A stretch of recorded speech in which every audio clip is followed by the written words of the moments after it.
पर राहुल ने कर दिया सेल्फ गोल।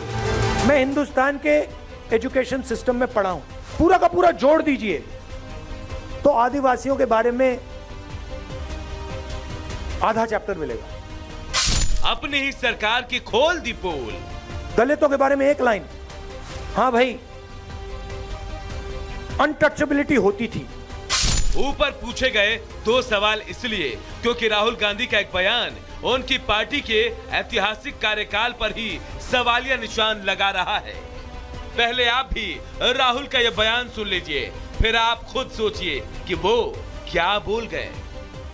पूरा का पूरा जोड़ दीजिए तो आदिवासियों के बारे में आधा चैप्टर मिलेगा। 10-15 लाइन मिलेंगी कि हां हिंदुस्तान में आदिवासी भी हैं, मगर इनकी हिस्ट्री क्या है, इनके जीने का तरीका क्या है, इनके सोचने का तरीका क्या है, इनकी साइंस क्या है, इनकी पॉलिटिक्स क्या है,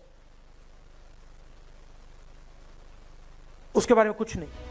तो राहुल गांधी जिस स्कूल में जाते थे वहां आदिवासियों के बारे में पूरा चैप्टर यानी उन पर विस्तार से कुछ भी नहीं पढ़ाया गया। अब आदिवासियों से हटकर दलितों के बारे में उनका बयान सुन लीजिए, आप और हैरान हो जाएंगे। दलितों के बारे में एक लाइन, हां भाई अनटचेबिलिटी होती थी। जिन लोगों ने इस देश को बनाया, जो किसान, मजदूर,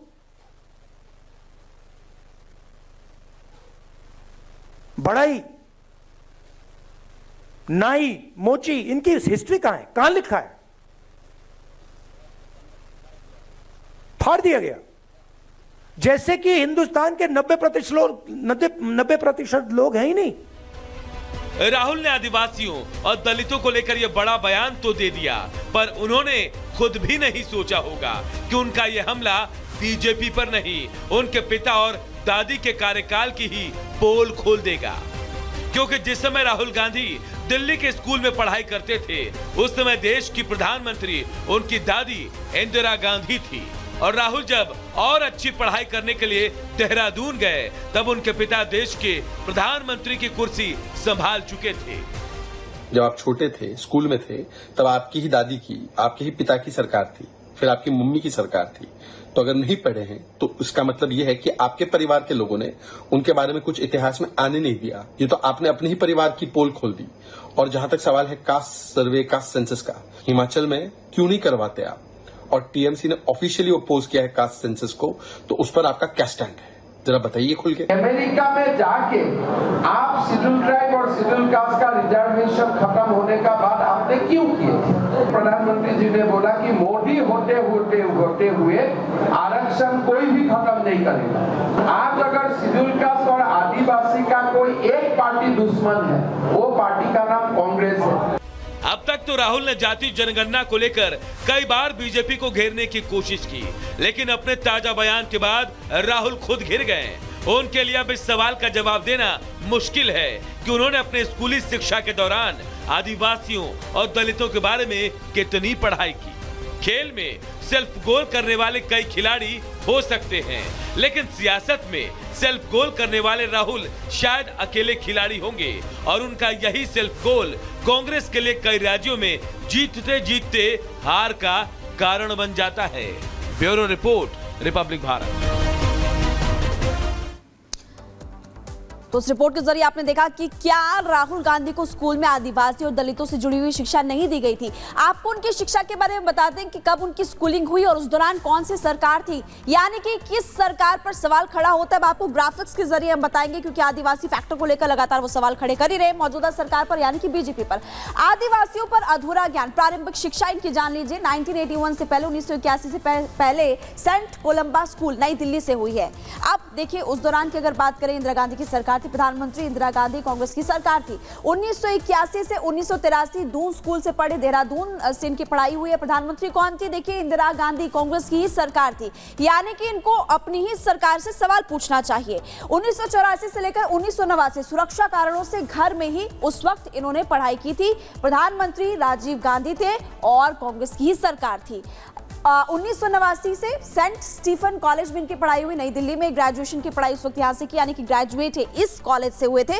और उस वक्त प्रधानमंत्री थे राजीव गांधी, यानी कि कांग्रेस पार्टी की सरकार थी। और 1991 सुरक्षा कारणों की वजह से देश से बाहर वो चले गए। यानी कि अब जब वो सवाल खड़े कर रहे हैं बीजेपी पर, तो आप यहाँ पर ग्राफिक्स के जरिए देख सकते हैं कि हमने आपको बताया, हालांकि आपको बता रहे हैं कि उसके आगे की पढ़ाई उनकी हार्वर्ड यूनिवर्सिटी से हुई है, लेकिन वो बीजेपी पर सवाल खड़े कर रहे हैं। लेकिन आपने देखा कि उनकी स्कूलिंग पूरी की पूरी जहां पर भी हुई, उस वक्त कांग्रेस की सरकार थी, यानी कि सीधा सीधा वो अपनी ही सरकार से सवाल खड़े कर रहे हैं।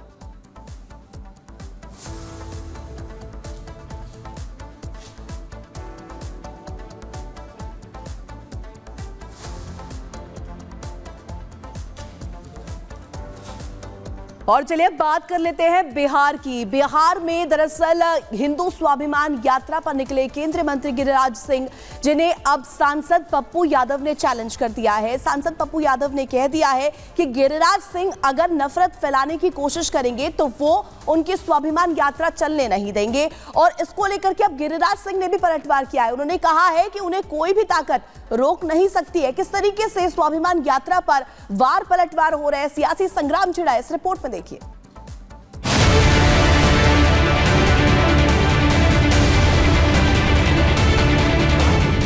यात्रा पर सियासत भारी, यात्रा की लड़ाई आन पर आई। चलेगा पप्पू का पावर या गरजेंगे गिरिराज? पप्पू को गिरिराज का जवाब, कोई ताकत नहीं रोक सकती यात्रा। बिहार में केंद्रीय मंत्री गिरिराज सिंह की हिंदू स्वाभिमान यात्रा पर जोरदार सियासत हो रही है। बिहार के सीमांचल से शुरू हुए इस यात्रा को लेकर अब पूर्णिया के निर्दलीय सांसद पप्पू यादव ने गिरिराज सिंह को चैलेंज कर दिया है और कह दिया है कि अगर यात्रा के जरिए नफरत फैलाने की कोशिश होगी तो यात्रा को बढ़ने नहीं देंगे। मेरी लाश से होकर यात्रा को गुजरना होगा। ऐसे एरे गेरे बहुत आए गए, बहुत माहौल खराब करने आए सीमांचल को। एक कदम भी बढ़ने नहीं देंगे जब तक मैं जिंदा रहूंगा। नफरत पैदा किए तो, एक नफरत पैदा किए तो पप्पू यादव बढ़ के वो दिखा दे हमको।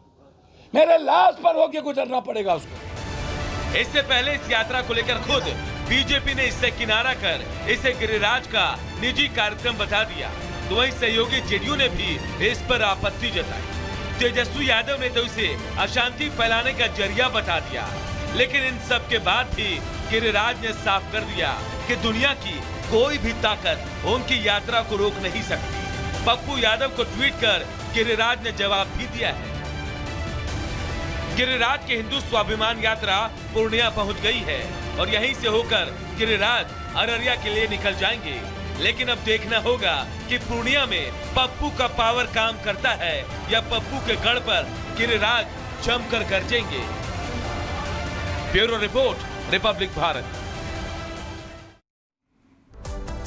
तो यात्रा की लड़ाई अब आन पर आई। जी हाँ, ठीक सुना आपने। गिरिराज सिंह और यहाँ पर पप्पू यादव के बीच तनातनी है। दोनों की तरफ से सियासी वार पलटवार हो रहे हैं। लेकिन अब आपको वो क्रम दिखा देते हैं, वो टाइमलाइन दिखा देते हैं कि किस तरीके से हिंदू स्वाभिमान यात्रा निकाली जाएगी, यानी कि कहां से गुजरेगा ये जो स्वाभिमान यात्रा है, कहां से गुजरेगी। शुरुआत अगर बात करें तो 18 अक्टूबर को इसकी शुरुआत होगी और भागलपुर से ही शुरू होगी हिंदू स्वाभिमान यात्रा। इसके बाद कई पड़ाव इसके रहने वाले। कटिहार 19 अक्टूबर को कटिहार में ये स्वाभिमान यात्रा पहुंचेगी। इसके बाद बात कर लेते हैं नेक्स्ट डे। देखिए जिस तरीके से पूर्णिया इसके बाद ये पहुंचेगी, यानी कि सांसद पप्पू यादव के किले में यहां पर पहुंचेगी। और इसके अलावा 21 अक्टूबर अररिया पहुंचेगी। साथ ही साथ 22 अक्टूबर को इसकी समाप्ति होगी, किशनगंज से इसकी समाप्ति होगी। यानी कि देखिए आज के दिन यहां पर पूर्णिया पहुंचेगी ये स्वाभिमान यात्रा। शुरुआत इसकी 18 तारीख को हुई थी, 22 तारीख को इसकी समाप्ति होगी। लेकिन पप्पू यादव ने यहां पर ये बड़ा चैलेंज दे दिया है और कहा है कि पूर्णिया से